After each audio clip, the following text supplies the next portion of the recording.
Purchasing real estate could be difficult, but imagine what celebrities go through when they are looking to buy real estate. Imagine where and how they do it. Well, today we're going to talk about that. We're going to talk about the 5 ways that celebrities buy real estate and how they do it. Now, of course, when you are in that space and you are in the space where you are looking to buy a piece of property, you're looking for something that is private. You want to have security, and you want to also be in a space where you're around like-minded individuals. And that's for anybody, not just, of course, millionaires. That's for other people, everybody and anybody, down to those who are leasing to those that are owning. But when it comes down to celebrities, one of the major ways that they buy property is by cash. Now, just so you know, if a celebrity is going to buy a property cash, usually, or someone very wealthy, let's just say someone wealthy, they are going to have multiple accounts. So they are going to go and transfer money from multiple accounts, because to move money around, a lot of money, it's a headache. And I'll tell you, just from personal experiences, when you have a lot of money, the objective is to save the money and escape inflation. But the reality is you do have to spend some money and get comfortable. So a lot of times, they will go and they will wire the money into an account, right? And when they wire the money into the account, they get the property and they wire from multiple accounts. Usually they have their attorney or however their financial advisor do the transaction. Number 2, mortgages. Now, a lot of influencers or people who have money coming in and they could show income, they'll go and they'll leverage a mortgage. And they'll leverage the mortgage against their assets, not just, their financial portfolio. So keep in mind, you could also go and buy a property, and what we'll do is that they'll look at your net worth and they'll look at everything that you own.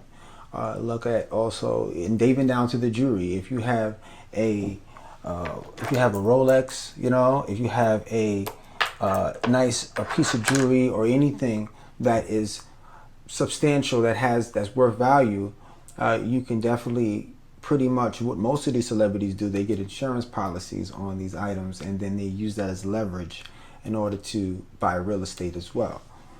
Because when it comes down to assets and getting a mortgage, they want to know how much do you own free and clear. So keep in mind, staying out of debt and budgeting for celebrities is very important as well, because they got to be practical.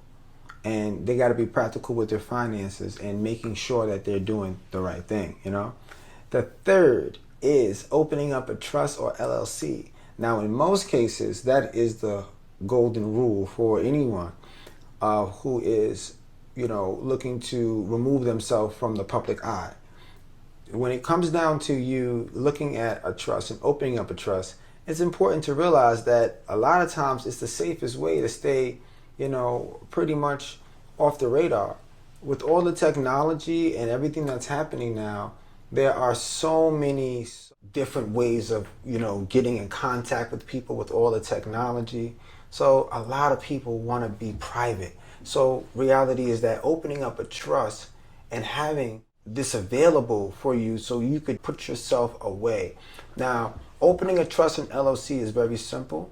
Okay, now it's something that you could definitely spend a lot of money for, and you can go to someone and get, taken for a ride to open up a trust, or you could work with someone who understands and can help you open up your own trust. So with that being said, you definitely also want to seek a professional, who's in that space. You don't want to talk to people that don't know what they're talking about when it comes to LLCs, trusts, and corporations. But definitely opening up a trust, putting your money in a trust, protecting your assets, and buying a piece of property like a compound or an estate is also all very, very realistic when we're talking about buying a property, especially $1 million piece of property. 4th, real estate agents. Now, we all know real estate agents are the bomb, right? Now, I say that because I'm a real estate broker and I've been in the business for over 2 decades. And I will tell you that we have helped so many people buy property and we've took the hassle out of it. Now, you understand that a real estate professional is a doctor or a lawyer. They all specialize in different things. You want to find someone who specializes in luxury. Now, to be honest with you, when it comes down to most people who are celebrities, they come with a big team of people, right? You and I both know that they'll hire more than one real estate team to be able to sell the property, right? And of course, most real estate agents are looking to get 6% for selling the property. But for the most part, when it comes down to big numbers like $20 million, $200 million, $50 million, everything's negotiable, right? So, of course, that is something to also keep in mind. And when you're working with a real estate agent or a real estate broker, when it comes to buying, it could be very easy and they could make it seamless. I got my eye on some real successful real estate agents out here in Atlanta who do luxury, and they are killing the game. And they're coming on the show as well, just to come and show what they're doing in their space and how they're dominating the space, especially in luxury. Now, we know luxury is a whole nother game. It's a lifestyle, and it's a way of living, and it's a mindset.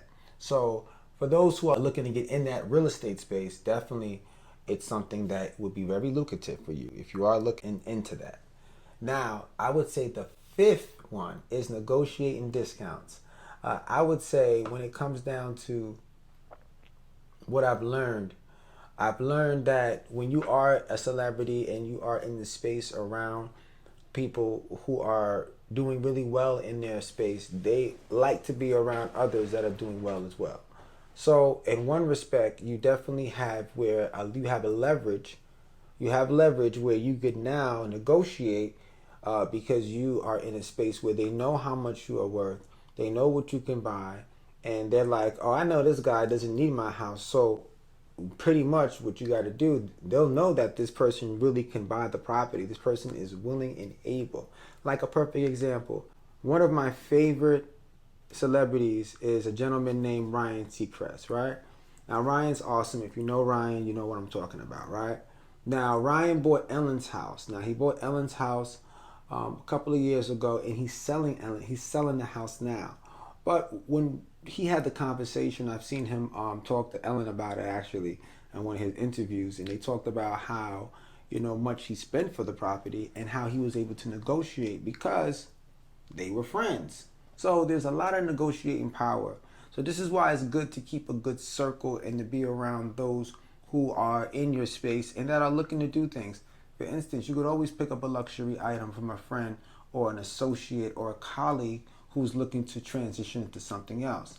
For instance, you could always pick up a good watch from a colleague who's like, listen, you want the watch? The watch is worth this. I'll give it to you for this. I know the value. You could pick up a good vehicle from a colleague. I know friends that have bought cars from other friends. So it's just like, you want to be around people who are the type of people that really put you in that space where you actually thrive. So don't forget to mark your calendar for next week, Tuesday at 2 o'clock, where we'll be discussing how to buy a home when you are a business owner and the easy way to do it without having to show income.